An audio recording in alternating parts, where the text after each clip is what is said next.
Lumpy স্কিনের যে ভ্যাকসিনটা আছে, ভ্যাকসিনটা দিয়ে রাখার জন্য।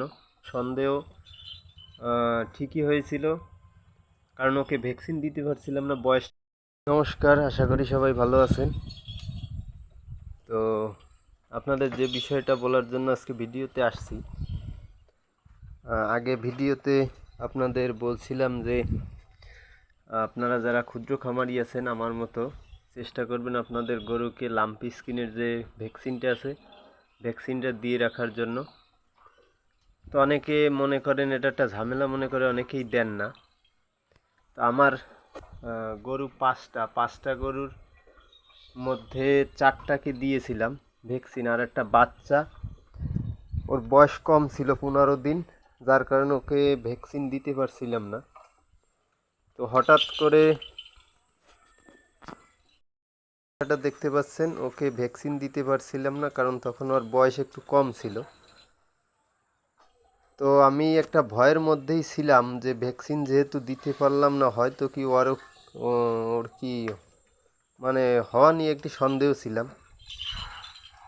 কিন্তু যে সন্দেহ করছি ঠিক তাই হয়েছে। আজকে 2-3 দিন, মানে গত পরশুদিন দেখলাম যে ওর শরীরে 2-3টা গোটা উঠছে, আর সামনের গলার কাছে একটু ফুলা ফুলা। তো আমার সন্দেহ ঠিকই হয়েছিল, কারণ ওকে ভ্যাকসিন দিতে পারছিলাম না বয়স কম থাকার কারণে। যার কারণে আর একটা গরুরও কিন্তু সমস্যা হয় নেই ভগবানের আশীর্বাদে। কিন্তু ওর সমস্যা দেখা মাত্রই আমি আর কি যে প্রাথমিক চিকিৎসা সেটা দিয়েছি মেহেদি ভাইকে দিয়ে। তো ভগবানের কৃপায় এখন ও সুস্থ মোটামুটি। তো আপনাদের আমি এই কথাটাই বলার জন্য ভিডিওতে আসছি যে আপনারা চেষ্টা করবেন সময় মতো সবগুলো ভ্যাকসিন দিয়ে দেওয়ার। আমি ইতিমধ্যে বাদলার ভ্যাকসিনও করাইছি, এই 5-7 দিন হলো।